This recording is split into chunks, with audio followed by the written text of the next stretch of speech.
Hey guys, and welcome back to another video. Today I wanted to talk about some of the most recent 9.2 developer news.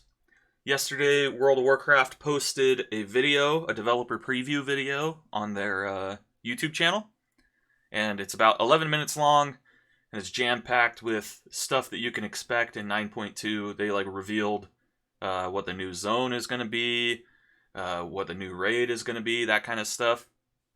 So I'll leave a link to that video in the description below if you want to go check it out. And I plan on making a couple videos talking about not just wearing double legendaries, as I'll get to in this video, but also some of the other stuff that they've mentioned in that video, as well as in interviews and stuff that were released at the same time as that video across different websites. So if you're looking for all of the info on 9.2 that we have so far, your best bet is to go to Wowhead. They do a great job of, finding all the different websites that have dropped interviews, because most of the interviews that got dropped, as far as I could tell, were not in English, and they were on these random websites. I think one was on a Malaysian website, and stuff like that. So it's stuff that I would never have caught on my own, but luckily there are people out there it's literally their job to go find that kind of info and posted on Wowhead, right? So if you go to Wowhead, you'll be able to find all of the info about 9.2 that we know so far. And like I said, I'll leave a link to the developer preview video that World of Warcraft posted on their YouTube channel in the description below. So the big thing I wanted to talk about in this video, like I said already, is that in 9.2 we're going to be able to wear two legendaries at the same time. This comes with a caveat, however. You can't wear just any two legendaries. You have to wear one of the Covenant legendaries, and then you can wear a different legendary as well, right? So one of them has to be from the Covenant. So I'm going to pop open the Powers tab right here. You just press Shift-J, go into the Adventure Guide, whatever your keybind is, go to Powers.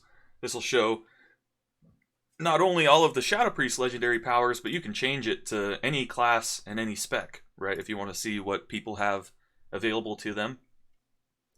But this video is only going to go over Shadow stuff, so let's go ahead and take a look. I just wanted to go through and look at potential combos that might be good, that might see time in Prog.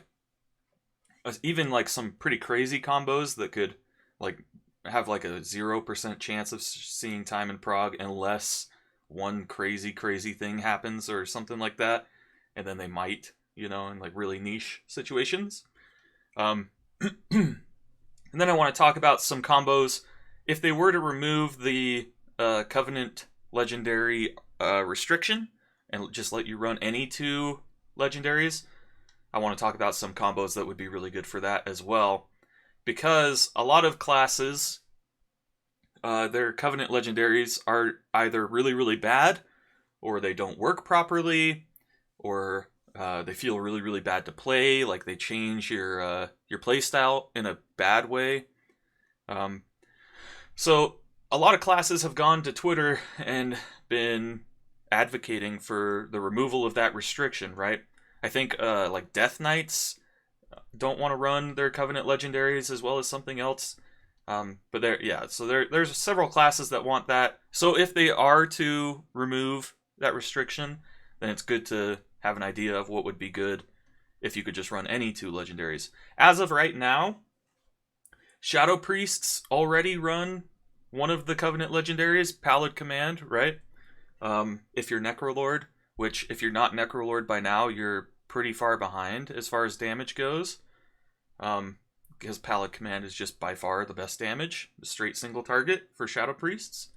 So it's not going to affect us too much that we have to run a Covenant legendary. It's already our strongest legendary, so come 9.2, we're going to run Pallid Command and then something else as well. Most likely, if things don't get balanced or tuned or whatever, changed around. Because in current WoW, we don't have the restriction and we're already running it, right? What this does do, though, is pigeonhole Shadow Priests into playing Necrolord, right? Because you've been able to get away with playing Night Fae Shadow Priest, even Venthyr or Kyrian, depending on how much you're a meta slave, right? How much you care about playing what's meta and like technically, theoretically, the best. Um, you've been able to play the other ones because we have these two legendaries, which are strong on their own, right? Shadow Flame Prism, especially for Night Phase Shadow Priests, is pretty strong, right? Super competitive with Pallid Command. And then Talbot's Stratagem. A lot of Venthyr Shadow Priests will play this. It's pretty strong as well, right? So up until now, you haven't been forced to play Bwonsamdi's Pact, or to play Sphere's Harmony, or to play Shadow Word Manipulation. You've been able to be like a Night Phase Shadow Priest who just plays Shadow Flame Prism and still do good damage, right? But moving forward, if you choose to stay Night Phase in 9.2, you can still play Shadow Flame Prism, but then you also have to play Bwonsamdi's Pact if you're going to play two legendaries, which you're gonna, right? I don't see a time where you would only play one when you have the option to play two. So you'd end up being, however far behind compared to somebody who chose to play Necrolord, where they get already our best single target legendary, and then on top of that, they get one of these other two really, really strong legendaries. In most cases, right? So Public from the Shadow Priest Discord, or from the Warcraft Priests Discord, he's on the Shadow team. He went ahead and has ran some preliminary sims for this already. So I'll leave a link to those in the description below. But they basically confirm what I was expecting, which is that Pallid Command is going to be super, super busted with one of these other two legendaries. Because basically, like I said before, it's already our strongest single target legendary, and if you add it's like we're taking the strongest single target legendary and then running the second strongest with it, right? So the other three Covenant legendaries are just so far behind as far as damage goes that they're almost not worth considering. Like, it's a huge difference. So moving forward, it's going to be pretty bad for like diversity as far as Shadow Priests go. Pretty much everybody is going to swap to Necrolord, just because, like I said, it's just so much stronger. It's like over 1,000 DPS difference already, and that's before you add any of the scaling that we get from stats as we hit 9.2. That's before you add any of the conduit upgrades that we're going to get. That's before you add any of the tier set bonuses that we could potentially get that might change some stuff. So, yeah, Pallid Command and Shadow Flame Prism, or Pallid Command and Talbot's Stratagem, are almost certainly, at least right now, what you're going to want to play.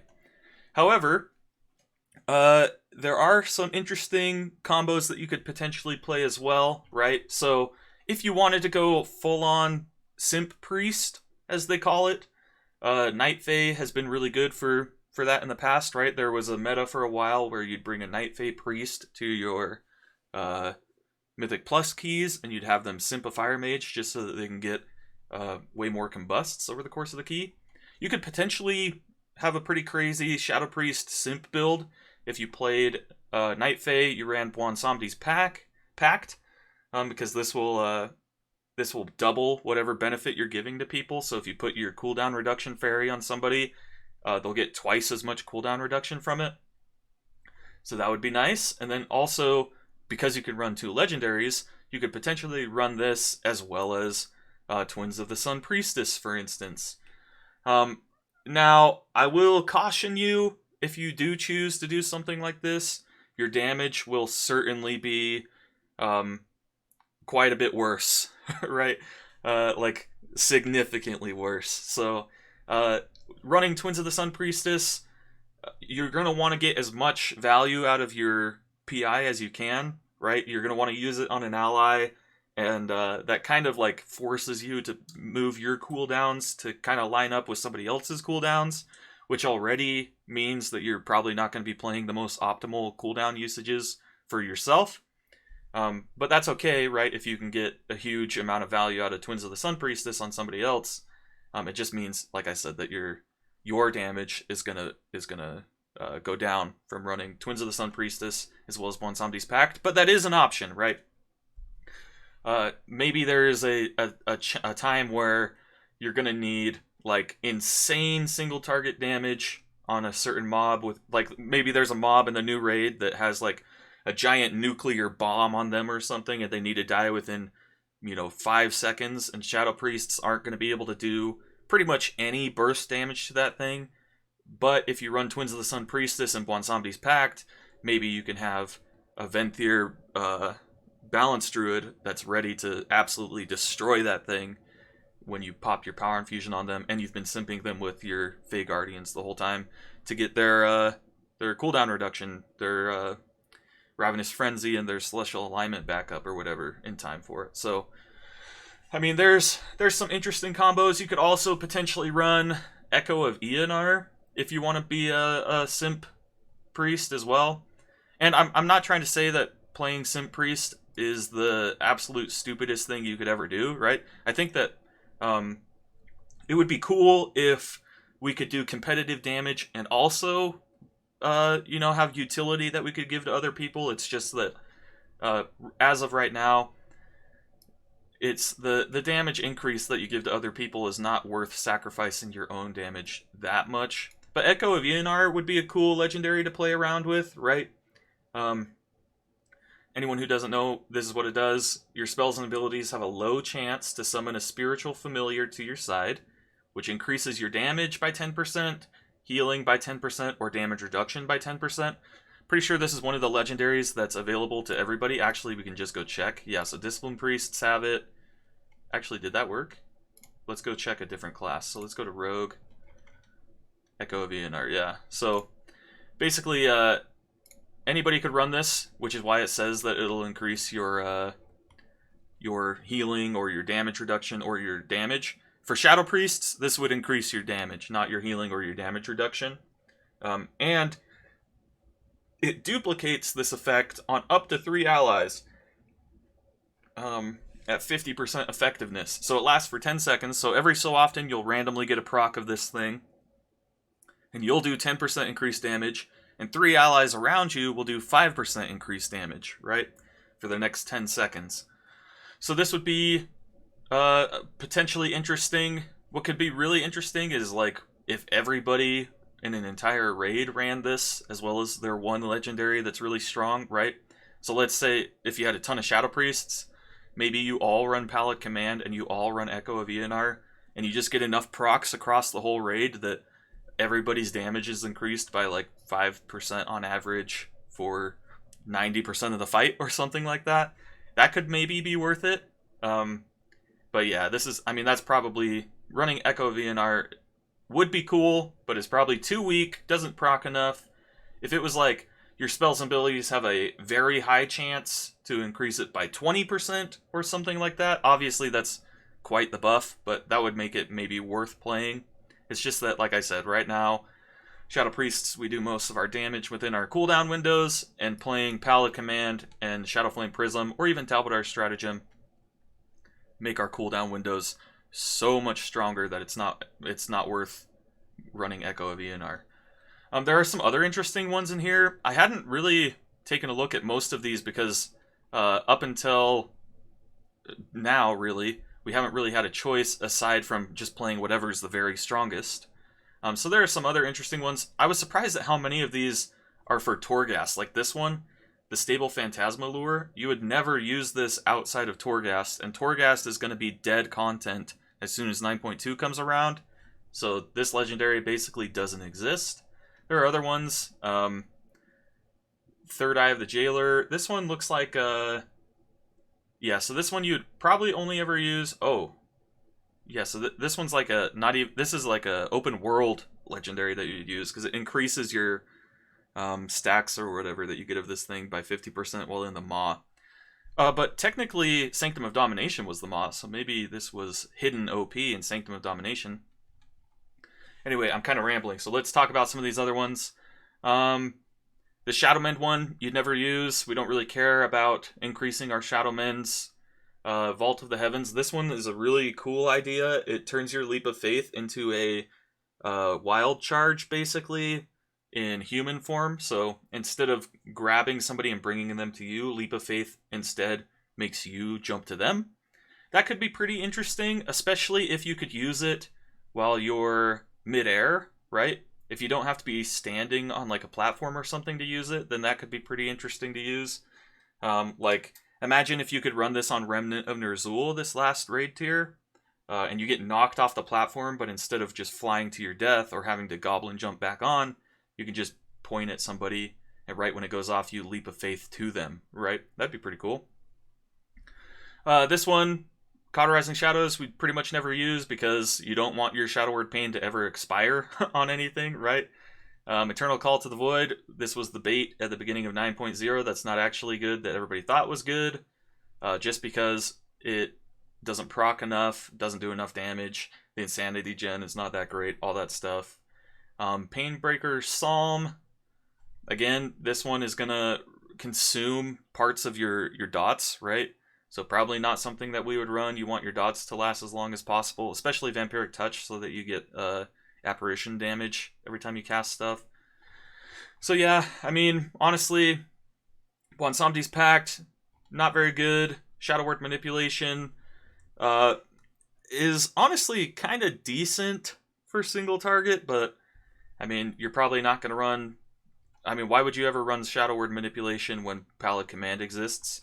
And then Sphere's Harmony, this one has the potential to be good, but again, it's like, you would only ever use this if Boon of the Ascended was like a huge cooldown that you really wanted to use. Because as of right now, from what I've heard at least, I'm not super in touch with Kyrian Shadow Priest, but from what I've heard, you basically press Boon and then ignore it. You just press it and then keep doing what your regular rotation is.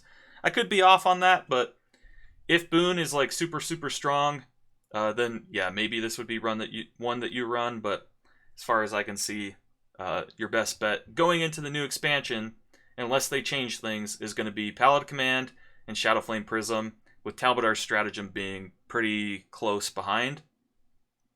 But yeah, so that's what it looks like is going to be the deal for our 2 legendaries moving forward. Again, I'll leave links in the description to some of the stuff I talked about. Let me know if you guys have any feedback on what you guys think would be fun to play with as 2 legendaries. That kind of stuff. If you think I've missed anything or stuff like that. And then if you like the video, make sure you click the like button. If you really liked it, feel free to subscribe. Maybe share it with your Shadow Priest friends.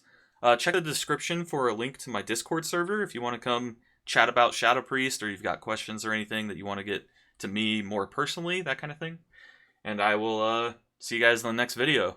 Peace!